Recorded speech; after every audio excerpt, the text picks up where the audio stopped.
అందరికీ నమస్కారం. ఈరోజు మనం చర్చించుకునేటటువంటి అంశం రీసెంట్గా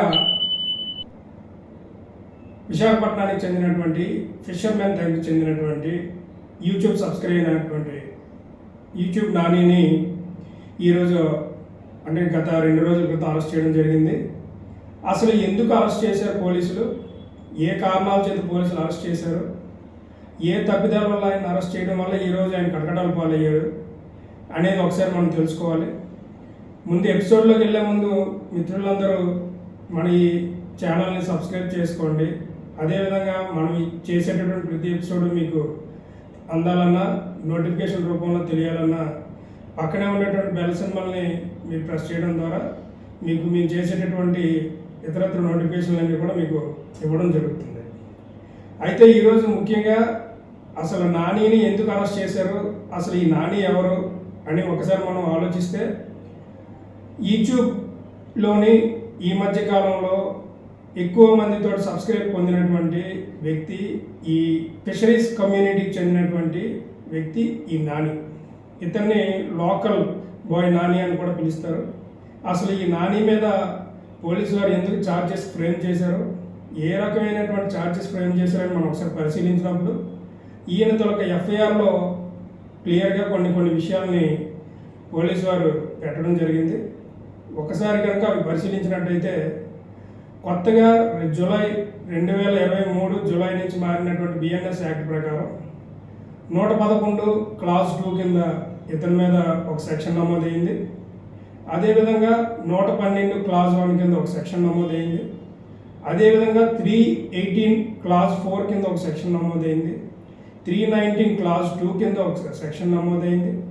అదేవిధంగా బిఎన్ఎస్ యాక్ట్ ప్రకారం 46 అనేది ఒక నమోదు ఇవ్వడం జరిగింది.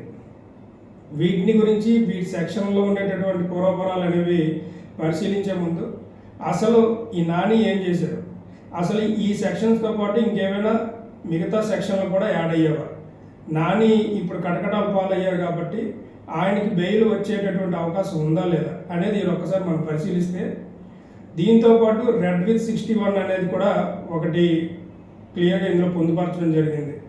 ఎందుకంటే ఈయనతో పాటు ఇంకొంతమంది ఇందులో ఉంటారు, ఇలాంటి ఒక కాన్స్పిరసీకి సంబంధించినటువంటి వ్యవహారం కాబట్టి దీంట్లో ఎక్కువ మంది మిళితమై ఉంటారు అనేది పోలీసు వారి భావం. కాబట్టి వాళ్ళు ఇంకా కొంతమందిని ఇందులో యాడ్ చేసే అవకాశాలు లేకపోలేదు.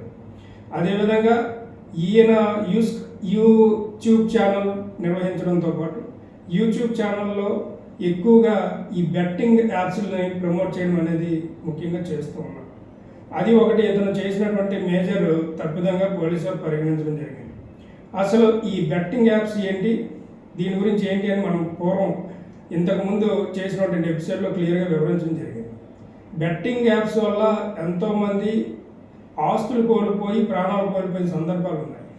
మనుషులు నమ్మకాన్ని ఉండొచ్చు కానీ మరి అతి నమ్మకం పనికిరాదు. బెట్టింగ్ యాప్లు ప్రమోట్ చేయడంలో కొంతమంది సత్ఫలితాలు పొందుతున్నప్పటికీ కొన్ని మనకు తెలియనటువంటి ఎంతోమంది జీవితాలు ఛద్రమైపోతూ ఉన్నాయి. ఈరోజు నిర్వహిస్తున్నటువంటి ఐపీఎల్ అవనియండి, లేదు అనుకుంటే కొన్ని వాటిలో మీకు అద్భుతాలు జరిగిపోతాయి, మీకు లాటరీలు తగిలేస్తాయని చెప్పి ఎన్నో చెడు భావాలతో ఉండేటటువంటి యాప్స్ను ఈరోజు లాంచ్ చేసినటువంటి ఆ నిర్వాహకులు ఎంతోమంది జీవితాలతో ఆడుకుంటూ ఈరోజు రోడ్డుపాలు చేస్తూ ఉన్నారు. ముఖ్యంగా దాంట్లో భాగంగా ఈయన యూట్యూబ్ ఛానల్ ద్వారా నిర్వహించినటువంటి వాటిలో ఇన్ఫర్మేషన్ యాక్ట్ ఏదైతే ఉందో, ఐటీ ఇన్ఫర్మేషన్ యాక్ట్ ప్రకారం 66 క్లాస్ సి కింద ఇతని మీద ఒక సెక్షన్ నమోదైంది. అదేవిధంగా ఐటీ యాక్ట్లోనే 66D కింద ఒక సెక్షన్ కూడా ఈయన మీద నమోదు చేయడం జరిగింది. దీంతోపాటు ముఖ్యంగా బెట్టింగ్ యాక్ట్లు అనేవి పూర్తిగా నిషిద్ధం. ఇది ముందుగా గుర్తుపెట్టుకోవాలి. బెట్టింగ్ యాప్లు ఎప్పుడైతే నిషిద్ధం కలిగించాయో, అటువంటి గవర్నమెంట్ పూర్తిగా నిషేధించిందో, అటువంటి బెట్టింగ్ యాప్లని నమ్మడం, వాటి ద్వారా డబ్బు సంపాదించాలనేటటువంటి దురుద్దేశం కలిగి ఉండడం నేరంగానే పరిగణించబడుతుంది. దీంట్లో భాగంగానే ఏపీ గేమింగ్ యాక్ట్ ఏదైతే ఉందో, AP gaming act section 3 and 4 కూడా ఈ కేసులో ముఖ్యంగా ఉండడం జరిగింది. అసలు ఈ నాని అనేటటువంటి వ్యక్తి ఈ చేసినటువంటి ఈ చిన్న పొరపాటు వల్ల ఈరోజు కటకటాలు పాలు అవ్వడం జరిగింది. సబ్స్క్రైబ్ చేసుకోవడం, మీ దగ్గర ఉండేటటువంటి ఆలోచనలు యూట్యూబ్ ఛానల్ ద్వారా నిర్వహించుకోవడం తప్పులేదు. ప్రజలతో సంఘీభావం, ప్రజలతో కలిసి ఉండడం తప్పులేదు. కానీ తెలిసి తెలియనటువంటి వాటిని ప్రమోట్ చేయడం ద్వారా ఈ రకమైనటువంటి పరిస్థితులు ఎదుర్కొంటాయి. ఇంకొక విషయం ఏంటంటే, భారత చట్టాలు చాలా కఠినంగా ఉన్నాయి. బిఎన్ఎస్ యాక్టు జూలై 1 నుంచి 2023 నుంచి వచ్చిన తర్వాత ఎన్నో రకాలైనటువంటి సెక్షన్లో చాలా కఠినమైనటువంటి శిక్షలు ఇవ్వడం జరిగింది. కాబట్టి ప్రజలందరూ కూడా ఈ చట్టాల మీద అవగాహన కలిగి ఉండాలి. అదేవిధంగా మీరు చేసేటటువంటి ప్రతి పనిని కూడా 1-10 సార్లు ఆలోచించి పనిచేయాలి. ఏదో చెప్పారు కదా, చేస్తున్నాం కదా అంటే దాని తల పర్యవసానం చాలా సివియర్గా ఉంటుంది. ఈరోజు ఆ పరిస్థితిని ఈ లోకల్పై నాని ఎదుర్కొంటున్నారు. ఈయనకి బెయిల్ వస్తుందా రాదా అనేది నెక్స్ట్ జరిగేటటువంటి కోర్టులో జరిగేటటువంటి వాటి మీద ఆధారపడి ఉంటుంది, ఆర్గ్యుమెంట్స్ మీద ఆధారపడి ఉంటుంది.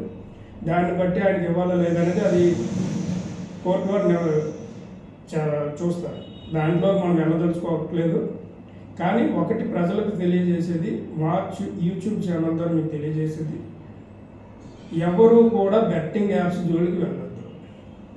బెట్టింగ్ యాప్స్ జోలికి వెళ్ళడం, రమ్మీ యాప్స్ గురించి నేను ఒక ఎపిసోడ్ కూడా చేశాను.